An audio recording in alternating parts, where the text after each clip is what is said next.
안녕하세요. 위클리 비굴 TV입니다.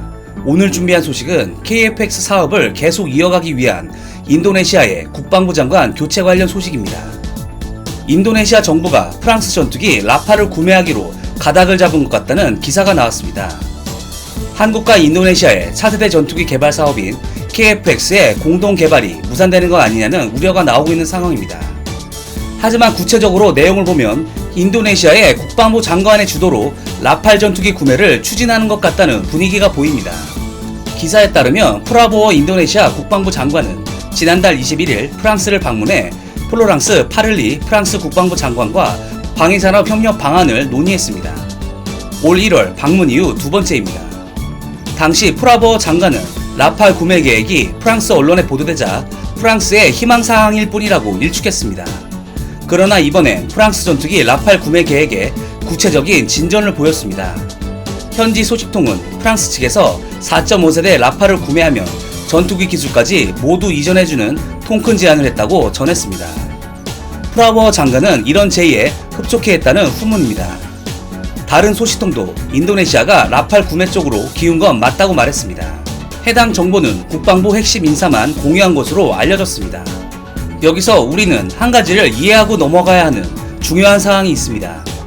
바로 인도네시아의 정치적 상황, 구체적으로 인도네시아 대통령과 국방부 장관의 관계에 대해서 말입니다. 인도네시아의 조코이 대통령과 정치적 경쟁자인 프라보오는 군 장성 출신으로 조코이와 경쟁한 두 번의 대선에서 46.9%, 44.5%로 득표를 얻으며 근소한 차이로 낙선한 정치적 거물입니다. 최근 대선에서는 프라보어 후보 지지자 천여 명이 재선이 확정된 시점부터 부정선거를 주장하며 자카르타 등 도심에서 시위를 이어갔고, 이 과정에서 6명이 사망하고 200여 명이 다치는 등 국론이 분열될 위기에 처하자 조코이 대통령은 이를 진정시키기 위해 프라보어에게 입각을 권유하는 상생의 러브콜을 보냈으며, 결국 프라보어는 군 출신답게 인도네시아 국방부 장관 자리를 차지하게 됩니다. 여기서부터 문제가 시작되었습니다.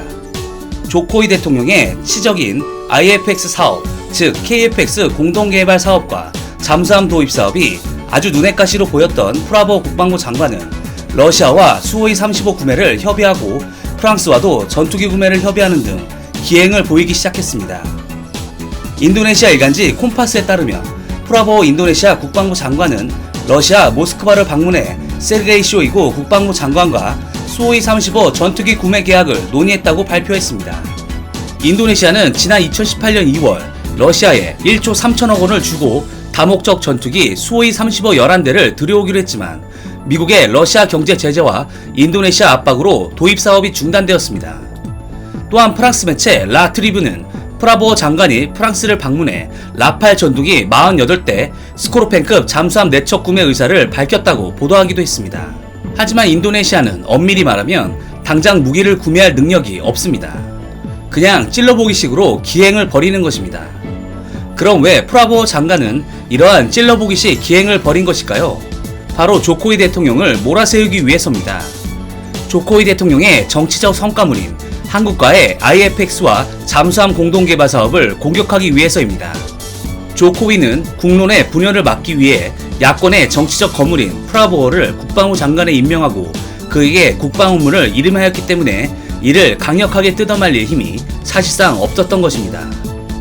조코이가 생각했던 상생의 길이 이런 식으로 자신의 발목을 잡을 줄 몰랐던 것입니다. 또한 프랑스 라팔 구매 기사가 나오기 얼마 전 오스트리아의 유로파이터 타이푼 중고 구매 의사를 밝히며 프라보어는 기행을 멈추질 않고 있었습니다.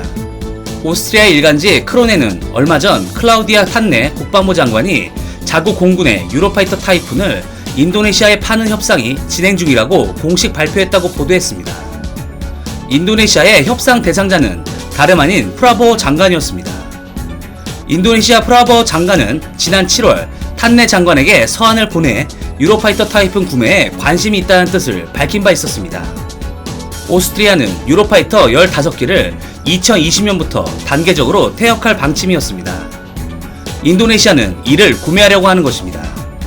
하지만 구매할 여력이 없는 인도네시아의 찔러보기식 행보는 인도네시아의 국격을 크게 훼손하는 행위라 정치적 다툼을 떠나 그만둬야 할 행동으로 보입니다.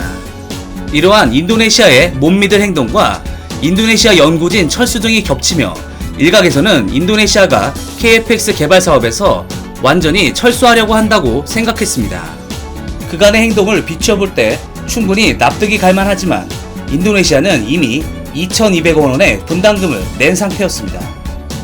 만약 인도네시아가 지금 손을 뗀다면 그간 한국에 파견한 기술자 100여 명의 인건비를 빼고도 2,200억 원 넘게 손해를 보게 됩니다. 특히 돈으로 환산할 수 없는 국가 신인도 하락이라는 무형의 손실도 불가피할 것입니다. KFX 사업 계약 파기는 한국에게는 기술적 데미지는 전혀 없고 재정적인 부담만 있으며 인도네시아 입장에서는 돈 잃고 기술도 못 얻는 악수 중의 악수입니다. 이에 더 이상 두고 볼 수 없는 조코이 대통령은 특단의 조치를 내릴 수 있다고 내다보고 있습니다. 인도네시아 매체들은 조코이 대통령의 대선 맞수이자 야당 총재인 프라보오 수비안토 국방부 장관의 교체 여부에 관심을 쏟고 있습니다. 10일 인도네시아 일간지 콤파스 등에 따르면 조코이 대통령이 두 번째 5년 임기를 시작한 지 1년이 지나자 여론조사 기관들이 장관들에 대한 평가를 했고 이에 따라 내각 개편이 이루어질 것이라는 전망이 나옵니다. 조코이 대통령은 그동안 세계적인 사태 대응과 관련해 장관들이 위기의식이 부족하다며 이런 식이면 개각과 기관 해체를 단행하겠다고 경고한 바 있었습니다. 이에 인도네시아 정계에서는 보건부 장관, 관광부 장관, 교통부 장관 등 여러 명의 이름이 교체 대상으로 거론된다고 보고 있습니다. 특히 조코이 대통령의 정치적 라이벌이자 야권의 우두머리 격인 프라보오 국방부 장관의 거취에 이목이 집중되고 있습니다. 하지만 서두에 언급한 바와 같이 야권 차기 대선 주자이자 인기가 많은 프라보오를 해임하기는 어려울 것 같고 현재의 기행을 막기 위해 다른 장관직으로 이동시킬 가능성이 매우 높습니다. 현지 매체들은 조코이가 프라보오의 인기가 높아서 내각에서 제외할 수는 없지만 농림부 장관으로 이동시킬 수 있다는 가능성을 보도했습니다. 조코이 대통령은 올해 7월 식량 문제는 안보의 영역이라며 프라보오 국방부 장관을 식량개발 특임 장관으로 지명한 것이 자리 이동을 위한 포석이라는 판단을 하고 있습니다.